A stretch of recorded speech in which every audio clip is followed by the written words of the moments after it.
Today you're going to learn some great phrases, and remember, gauge your audience. Should you be using the formal or should you be using the informal? And if you're using the informal, make sure that you're still sounding professional and polite. So let's go through this and stay to the end. I have some bonuses for you, and follow and like this if you like this. And I suggest that you stop the video quite often and practice these phrases.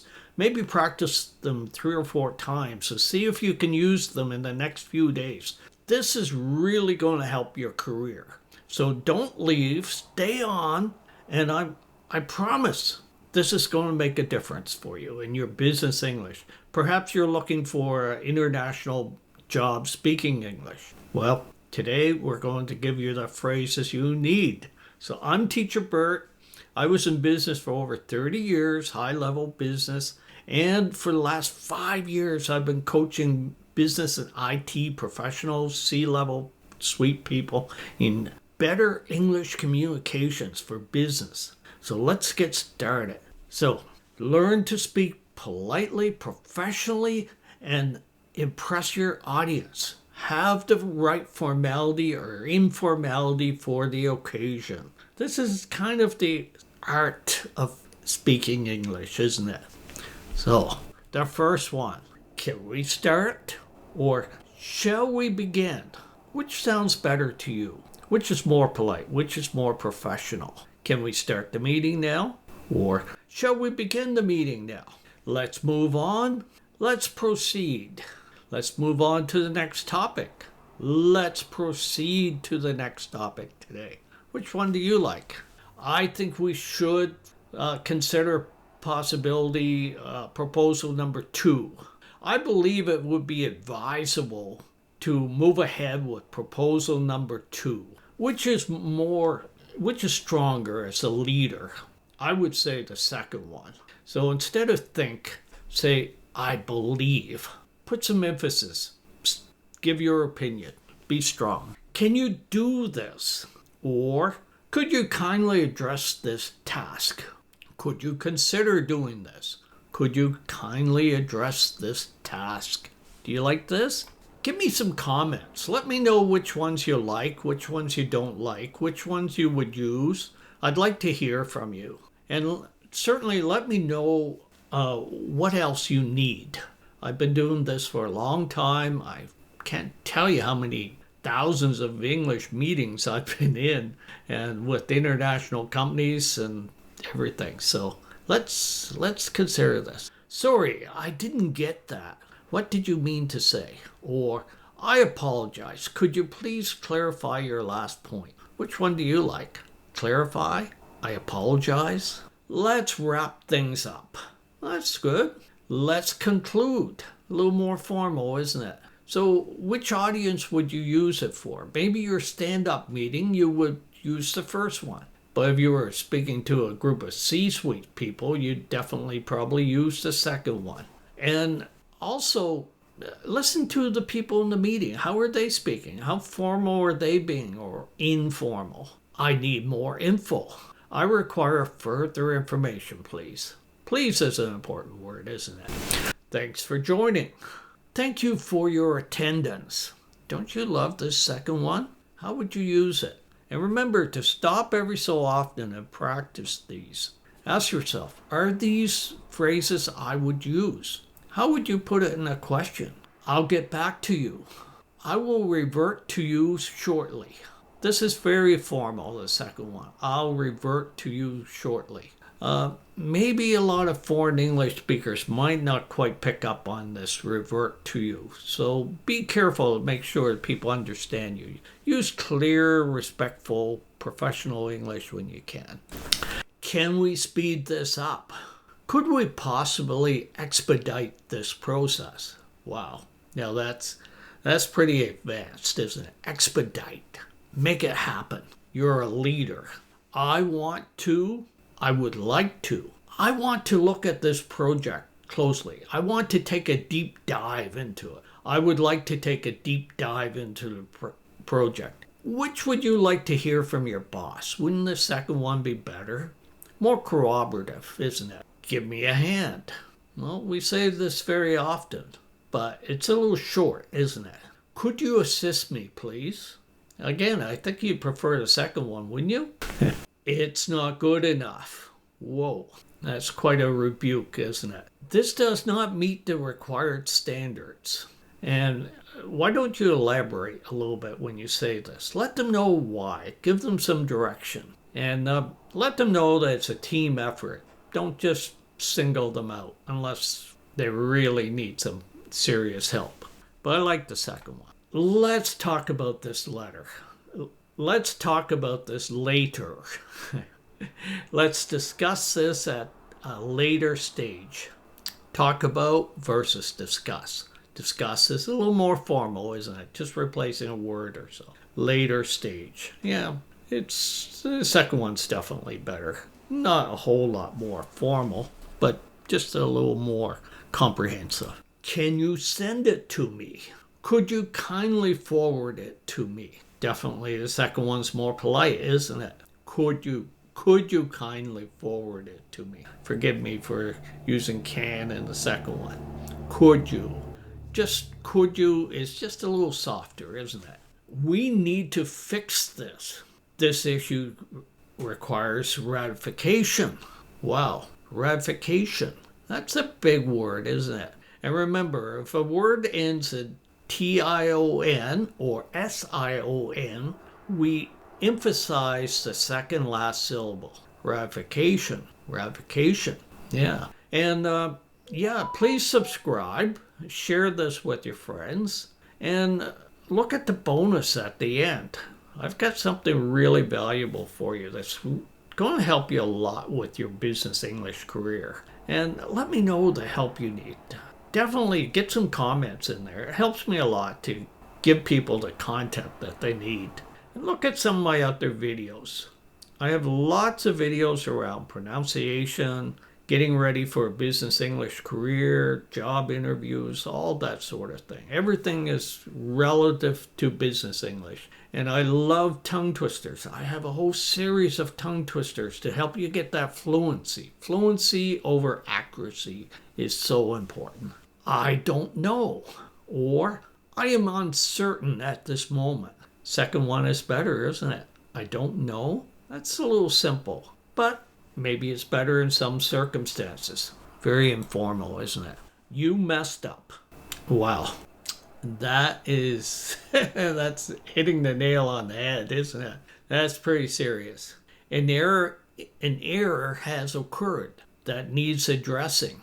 So you're not directing it right at the person. Maybe this is a little more cooperative, isn't it? I'll handle it. Or I shall take responsibility for this matter. This is interesting. This talks about ownership, taking ownership for something. And sometimes it's very important, isn't it? So think about this. We shall get started. Or it would be prudent for us to commence. Well, now the second one's pretty formal. That might be a board meeting. Or maybe you've got 50 or 60 people in the audience. And again, it's a little more formal. So very good language. This is going to impress people. Let's get this done. Let us complete this task.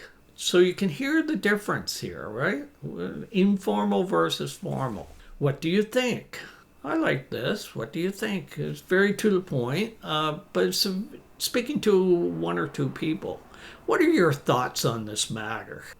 More open. Maybe you're going to get more depth by saying this. Tell me what's going on. Could you provide me with an update, please? I definitely like the second one. I know you're going to impress people when you put it this way. A little more finesse. But pick the ones you like. Practice them. Try to introduce them to your English meetings and that. And don't necessarily memorize. It's drilling yourself so it's part of your unconscious English mind. And definitely don't translate. So let's keep going. I want you to have fluency. That's the way I like to teach and coach people, is so that it's part of your natural self. These things come to you automatically. You pick out your favorites and just practice and practice and practice them. Use your phone, record yourself. Very powerful. All right? Get your phone out. Use several of these in a conversation. Think about something. Record yourself for a couple minutes. Self-assess yourself. And then do it again with your key phrases that you like. And think about when you would use it. Ask yourself questions. Do you need help? Do you require any assistance? You'll hear me making little mistakes too. We all do. We're just humans. I can't make it. I will be unable to attend. More to the point, isn't it? I can't make it. Okay, but I will be unable to attend. So you're telling them that the meeting's still important, but it's just not possible for you to attend. We're running late.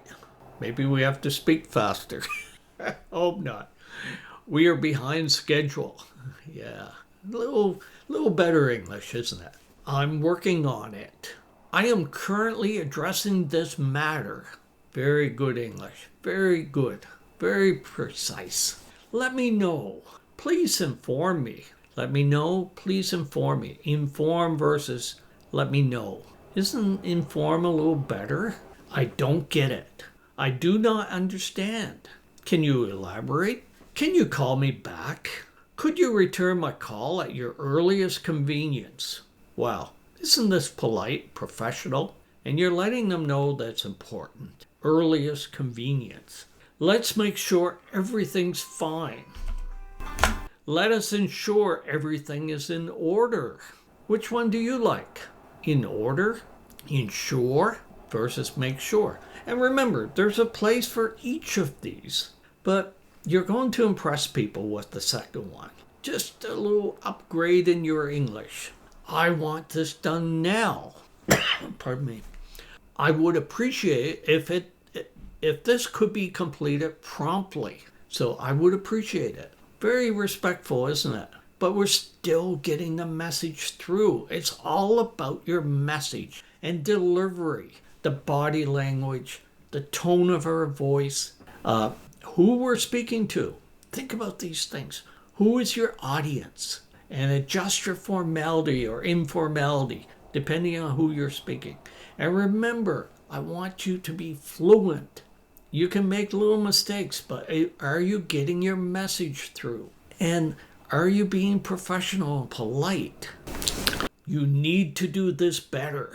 I would advise for you to improve your performance. It would be advisable for you to improve your performance. It sounds like a serious problem, but it's maybe a little softer still, and it's definitely more professional sounding. We have to talk. We need to have a discussion. See? To talk or discussion. Discussion's a little higher, isn't it? I hope you like these.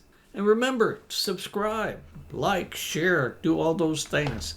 And definitely, I would love to hear your engagement in this. Give me some comments. Tell me if you like it or you don't like it. What could I do better? I'm always trying to improve. That's what business is about, isn't it? Always trying to improve. A/B testing. That's not going to work. I'm afraid that solution may not be feasible. Do you like that word feasible? You can replace possible with feasible. Let's catch up soon. Let us reconnect in the near future. Hold on a second. Please bear with me for a moment. Oh, isn't that nice English in the second one? This is definitely going to impress people. I'm pretty sure. I'm fairly confident that we should move ahead. Which do you like? I'll send it over right away. I shall forward it to you by the latest tomorrow. So, do you like these? Would you like more? Is there a topic you'd like me to cover regarding business English, small talk in business English, getting ready for a job interview, tell me about yourself, all those things, your elevator pitch? I can't tell you how many people I've helped get better jobs, get jobs in English. how to run a meeting, how to do a presentation. All these subjects, I'm here for you. So you let me know what you need and I'll present it. My name is Burton Langell, Teacher Burt. I live here in Canada and I was in business for a long time. So the bonus, look at the video description and you're going to find a link for a business English quiz. There's 10 questions. It should take you 3 to 4 to 5 minutes to complete each of these quiz questions. And when I get when I get it from you, I will review it and give you a personalized report, a roadmap, so you can improve your business English and get the job you want. And pardon me, I'll return this to you by email. So make sure you check your email account and that my email doesn't go to spam, okay? It'll be coming from Teacher Burt. So Burt@teacherburt.com. And maybe you want to add that to your contacts, right? Teacher Burt, Burt, @teacherburt.com. So stay tuned, and I hope you liked this video. Let me know what you need. And again, you have a fantastic day. Thank you.